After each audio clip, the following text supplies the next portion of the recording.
Lalamog? Pwede, sir. Malamog. Anong name niyo, sir? Alfredo. Oo. Papunta saan, sir? Patingin na. Ah, Para sila. Ayun na, ayun na. Las Piñas, no? Ito lang, sir.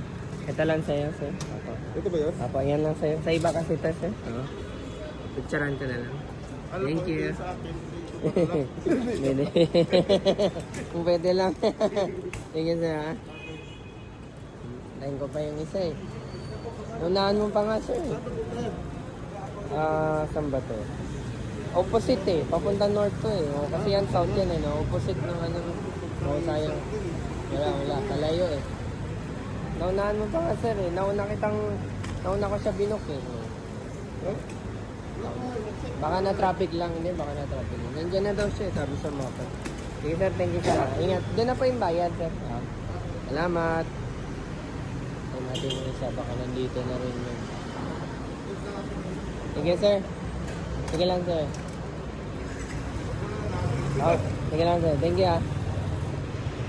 Ayan. Tayo. Kailangan, ano.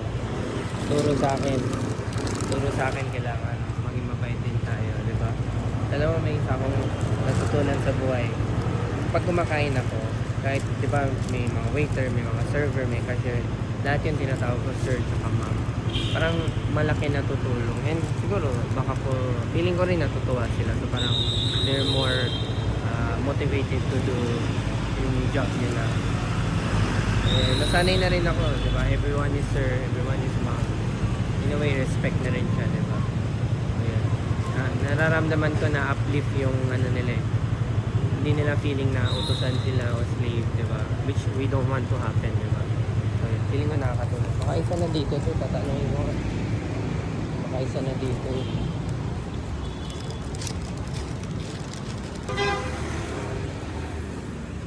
Papunta saan yan, sir? Jollibee. Tama. Yung building ni Jollibee yun. Ito, sir. Ay, sabi mo na lang muna. Baka yung matamaan ka. Sige, sir. Antay ako, sir. Okay. Ito lang, sir. Tapos doon na pa yung bayad. Okay. Sige, sir. Kahit magsabay ka, sir. Alam ko gusto niya 11 pa yata. Baka lunch break nila, no?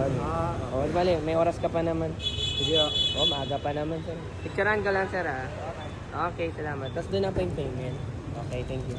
Double check lang, last check. Okay, tama po yan. Thank you, sir. Okay.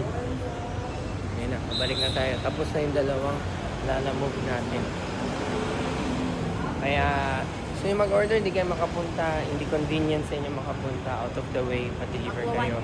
Diretso sa work, diretso sa bahay, diba? Diretso sa office, diretso sa girlfriend nyo, diba? Diretso sa partner nyo, diretso sa kabit nyo, diba? joke lang po. Joke lang. So yun. Pa-deliver na po kayo. Okay? Sige. Balik na tayo sa booth ulit. Ito. Isang glimpse ng mall na to. Maganda nag-facelift tong mall na to. So maganda-ganda siya.